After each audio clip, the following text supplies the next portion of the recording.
ආලේලූයා සෙනසුරාදා දල්වන ඉටිපහනේ අර්ථයන්. ආලෝකය අඳුර පරදවන ජේසුස් වහන්සේගේ ආලෝකය. ඇල්ෆා සහ ඔමේගා. ජේසුස් වහන්සේ ආරම්භයත් අවසානයත් වනසේක. ගින්දර ජේසුස් වහන්සේගේ උත්ථානය සිහිපත් කරනු ලබයි. කුරුසිය ජේසුස් වහන්සේ හා සදාකාලික ජීවිතය පෙන්නුම් කරයි. ඇන පහ ජේසුස් වහන්සේගේ ශ්‍රී වනකැලැල් සිහිපත් කරයි. වර්ෂය වර්තමාන වසර තුළ දෙවිඳුන්ගේ සදාකාලික විසීම නිරූපණය කරයි. මෙම පාස්කු පූර්ව රාත්‍රිය හෙවත් ආලේලූයා සෙනසුරාදා ජනවන්දනාව තුළ එම පවත්වනු ලබන මෙහෙයේ ප්‍රධාන කොටස් හතරකි. ආලෝකයේ මෙහෙය, දේව වාක්‍ය පිළිවෙත, ප්‍රසාද ස්නාපනික පිළිවෙත, ස්තෝත්‍ර යාගික පිළිවෙත. ගින්දර ආශිර්වාද කිරීමත් සමග ඇරඹෙන ආලෝකයේ මෙහෙයේදී පාස්කු ඉටිපහන දල්වා කුරුසියේ ලකුණ ශ්‍රී වන කැලැල් අදාළ වර්ෂය ආදී සලකනු කරනු ලැබුණ අතර එය රැගත් පියතුමා පෙරහැරින් දේවස්ථානයට පිවිසෙන අතර සැදැහැවතුන් විසින් තම අතෙහි ඇති ඉටිපන්දම් දල්වා ගනු ලබයි. පියතුමා පූජාසනයේදී පාස්කු ඉටිපහනට දුන් පුදා පාස්කු මංගල්‍ය ගීතය ගායනා කරයි.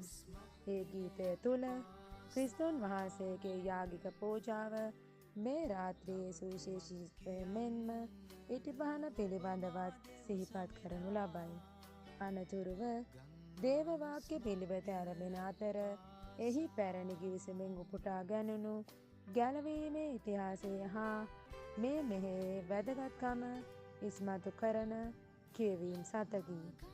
එම කියවීම් වලින් පසුව සුරදූත ගීය ගයනු ලැබේ. දේවස්ථානයේ සීනු නැවත නාද කෙරෙන්නේ පුදසුන මත පහන් දල්වනු ලබන්නේ ඒ එකම මොහොතේදීය. නව ගිවිසුමෙන් උපුටා ගැනුණු සංදේශය ඉන්පසු කියවනු ලබන අතර ඒ අවසානයේ හල්ලෙලූයා ගායනා කෙරේ. මෙම දේශනයෙන් පසුව ප්‍රසාද ස්නාපන පිළිවෙත ඇරඹේ. ජලය ආශිර්වාද කිරීමත් වැඩිහිටි ප්‍රසාද ස්නාපනය දානය කිරීමත් සිදු කරනු ලබන්නේ මෙම අවස්ථාවේදීය. ජලය ආශිර්වාද කරන පියතුමා එහි ඇති ප්‍රසාද ස්නාපනයට යොදා ගැනෙන ජල බඳුනට පාස්කු ඉටිපහන බහා විශේෂයෙන් යදී. ප්‍රසාද ස්නාපන පොරොන්දු අලුත් කිරීමෙන් පසුව නක් ජලයෙන් ජනතාව ආශිර්ගන්වනු ලබයි.